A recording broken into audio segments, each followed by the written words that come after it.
For most of us, the biggest penalty for making too much noise might be a scolding shush from the movie theatre seat behind you. But in A Quiet Place: The Road Ahead, you're only ever one creaky floorboard away from getting snuffed out by an alien threat that's always listening out for you, like it's the most sinister form of Siri. This instant fail stealth-heavy horror story does a pretty convincing job of recreating the breath-holding tension of the films, in addition to borrowing heavily from the likes of Alien Isolation, in the way it casts you as the reluctant rodent trapped in a deadly game of cat and mouse.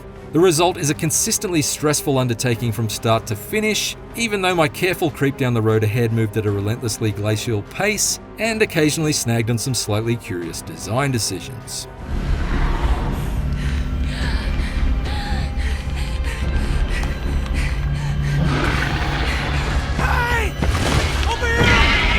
A standalone story mostly set around 4 months after the alien invasion scene in A Quiet Place Day 1, The Road Ahead casts us as college student Alex Taylor and follows her attempts to flee her abandoned hospital hideout in order to make a silent and steady pilgrimage towards an offshore safe haven isolated from the threat of the monsters. It's an exceedingly straightforward setup, but tender early moments spent with her likeable boyfriend Martin and kind-hearted father Kenneth were enough to get me invested in Alex's cause before inevitable alien-inflicted tragedy spurs her escape plan into action. It's a bit of a letdown that, in spite of its strong start, the payoff for the Road Ahead's plot in its dying hours is all too predictable. And its overall story comes up noticeably lacking in impact, particularly in the wake of the far more emotionally resonant tale found in Day 1 earlier this year. Still, there's no shortage of affecting human artifacts to comb through along the way. In lieu of any interactions with other survivors, I got a strong sense of the history of each space I shuffle-stepped through by observing the heartbreaking family portraits handcrafted in a child's crayon tacked to the wall of a deserted safe house, or the hilarious note about a toilet paper-related riot left by a store owner in a seaside shopping strip. There are plenty of great world-building touches like this in The Road Ahead, and I had ample opportunity to study every little detail, since I moved through it in a constant state of slow motion, desperately trying to keep my every movement on mute.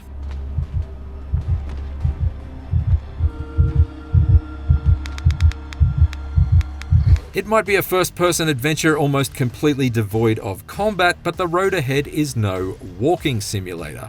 It's a balking simulator. Every step you take or action you perform is a reluctant one, because even the lightest door hinge squeak or stomped on gravel crunch can alert an alien hunter to your whereabouts and end your slow walk to safety in an instant. Thus, most of my progress through Alex's adventure was made with micro movements to my controller's thumbstick, tiptoeing through rooms at a snail's pace and incrementally tilting forward to push doors open, or carefully pulling back to slowly open desk drawers to search through. Almost every environment you explore in The Road Ahead is purpose-built to test your coordination and fine motor skills. Rooms are cramped and cluttered with beast-stirring booby traps to avoid, and, if you're not careful, simply brushing past hollow barrels or pulling open the cover of an air vent too eagerly can bring your swift undoing.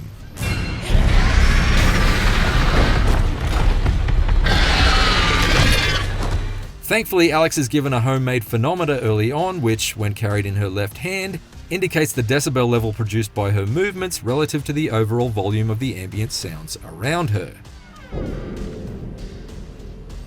I basically spent the entire 7-hour journey anxiously trying to prevent its meter from lighting up as a result of each steady-handed interaction I performed. Not unlike trying to extract the wishbone in a game of Operation without suddenly triggering the patient's buzzer and blinking red nose. Some of the ways The Road Ahead conjures up a life-ending crunch or clang do feel a little contrived though. It makes total sense for there to be shards of broken glass lining the paths beside the shattered windows of an upturned train carriage, but the number of discarded paint cans to be found on remote forest hiking trails does seem a touch too improbable. Like rolling out from under the Simpsons family car and finding yourself in a car park that's inexplicably full of garden rakes to step on.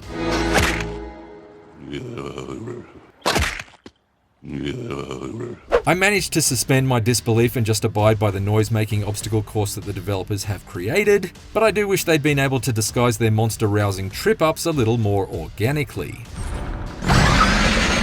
The threats to blowing Alex's cover aren't only found in the world around her though, they're also within. Alex is an asthmatic, so actions of overexertion, like pulling herself up onto ledges or carrying heavy planks to use as makeshift bridges, as well as moments of heightened stress such as finding herself in close proximity to one of the alien stalkers, can push her into a state of noisy hyperventilation, which acts as a heavy breathing beacon to any monsters in the area.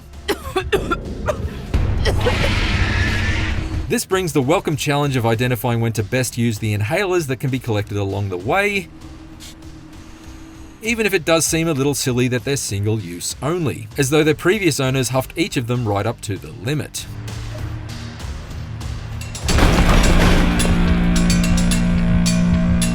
The road ahead isn't only about stalking around in silence like some sort of survival horror street mine, and along with the phenomena you are provided with some other basic tools to keep the keen-eared killers at bay. Bricks and bottles can be picked up and lobbed to temporarily distract them in fairly standard stealth game style, while some other items serve dual purposes, like the hand flares that can be sparked to either light up darker environments or tossed away to confuse your petal-faced pursuers with their crackling hiss. It does feel a bit arbitrary the way certain items in Alex's inventory can only be wielded in certain hands though. It may create an added layer of tension to be forced to choose between measuring sound with the phenometer and illuminating the path forward with Alex's flashlight, for example, since they can each only be wielded in her left hand. But it hardly makes any logical sense. Where was this flashlight purchased? At Ned Flanders' Leftorium? Oh, right as rain. Or as we say around here, left as rain. Occasionally I'd find myself caught in close quarters with a monster and not have any noise-making tools in either hand, which put me in the lose-lose situation of either trying to make a run for it and getting instantly slashed in the back, or standing perfectly still, only for the blind beast to accidentally bump straight into my nose and strike me down on the spot. No! Thankfully, the road ahead's generous autosave system meant I was rarely penalised too heavily each time I perished, so although the slightly more predictable nature of its enemy encounters mean it's never as outright terrifying as Alien Isolation, it is at the very least more lenient and less likely to frustrate because you couldn't reach a manual save point. The quarter-speed crawl along the road ahead does eventually run out of steam though, even despite the fact that encounters with the aliens do evolve in some ways. There's only ever one enemy type, but midway through they develop the ability to sense your movements even if the sounds you make are masked by the threshold of the ambient noise, effectively forcing you to simply take your hands off the controls and stand as still as a statue until the concussive effects of their scanning is completed. Modest changes like this help preserve the tension level throughout, but they struggle to completely disguise the fact that you're otherwise mostly doing tedious tasks like turning valves and searching through drawers for supplies like any other survival horror game, only at a considerably slower pace and without any combat sequences to release that tension in. There is one short flashback sequence that allows you to briefly blaze away with a shotgun out of the back of a speeding van, but the road ahead could have done with a few more of these dynamic detours to help break up the bit-by-bit crawl even more. Look out! Look out! Jesus!